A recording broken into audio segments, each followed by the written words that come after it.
き、そもそもお盆って何？日本の夏にある家族の行事だよ。夏祭りみたいなもの？少し違うね。お盆には亡くなった家族や先祖が家へ帰ってくると考えます。先祖はおじいさんやおばあさんより前の家族も入る？そう。今の自分につながる昔の家族のことだね。亡くなった人が帰ると聞くと少し怖そう。怖い話ではないよ。おかえりと迎えて家族で思い出すための時間なんだ。幽霊の話じゃなくて家族の話なんだね。うん。今日は3つのことを話します。お盆はいつなのか、お盆休みとは何か、そして家族は何をするのかということで始まりましたレイトナイトジャパニーズチャット。私たちみさきとのぞみがお届けします。今夜もゆっくり話していきましょう。お盆は毎年いつ頃なの？多くの地域では8月の真ん中頃だよ。8月の夏休みと重なるんだね。そう。でも東京など7月にお盆を行う地域もあります。日本中で同じ日じゃないの？うん。地域によって時期が違います。家によって過ごし方も違うよ。じゃあ日本でお盆はいつと聞いたら答えが一つじゃないんだ。そうだね。ニュースでお盆の帰省が始まりましたと聞くのは8月が多いです。駅や空港が混んでいる映像を見る時期だね。車が長く並ぶ渋滞もお盆のニュースでよく聞く言葉です。お盆は夏の行事。でも日にちは地域で違う。まずはそれで大丈夫だね。もう一つ聞きたい。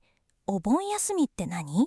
お盆の頃に会社や店が何日か休みになることだよ。国が決めた祝日なの？いい質問だね。お盆休みは国の祝日ではありません。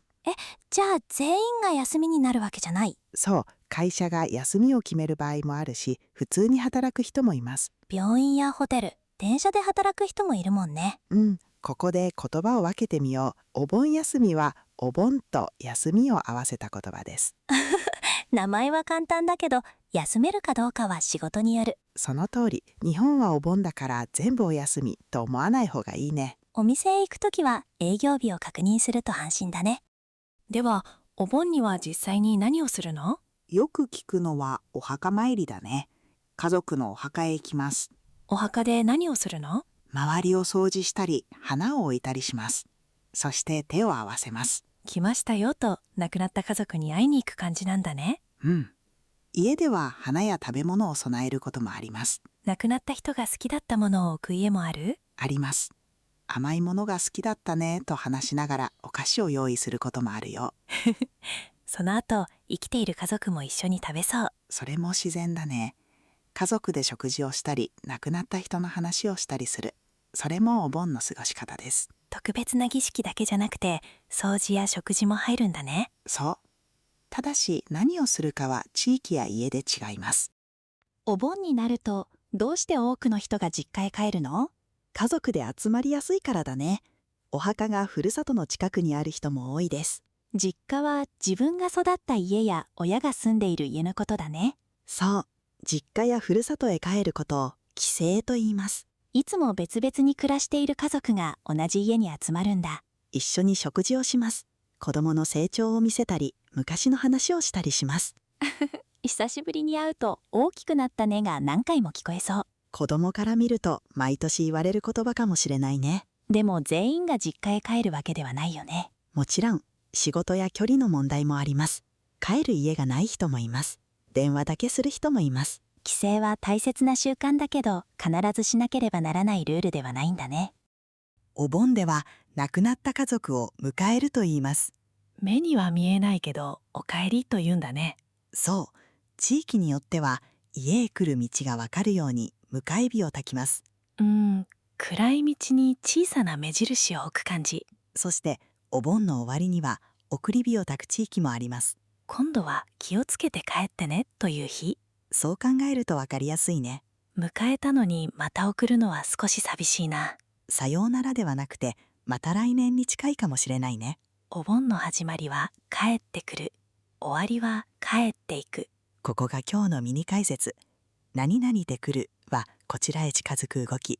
何々で行くはこちらから離れる動きです。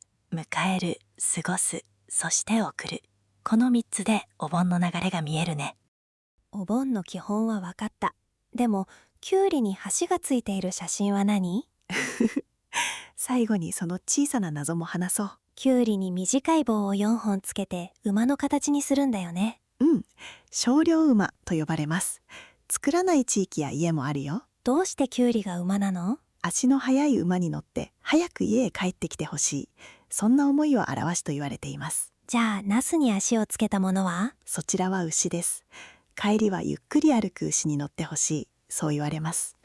来るときは急いで、帰るときはゆっくり、早く会いたい。少しでも長くいてほしいという家族の気持ちだね。見た目は少し面白いけど、意味を知ると温かい飾りだね。では今日の3つのポイントをまとめよう。1つ目、お盆は亡くなった家族や先祖が家へ帰る夏の行事。2つ目、お盆休みは会社などの休み。でも祝日ではなく、全員が休むわけではありません。3つ目、お墓参りや食事をします。亡くなった人を迎え、最後に送ります。迎える、一緒に過ごす、そして送る。まずこの3つを覚えればいいね。そして生きている人も実家へ帰る。お盆は家族が帰る場所を考える時間なんだね。皆さんの国には亡くなった家族を思い出す日がありますか？今夜も聞いてくれてありがとうございました。この番組があなたの日本語の居場所の一つになれたら嬉しいです。よかったらチャンネル登録してまた帰ってきてね。おやすみなさい。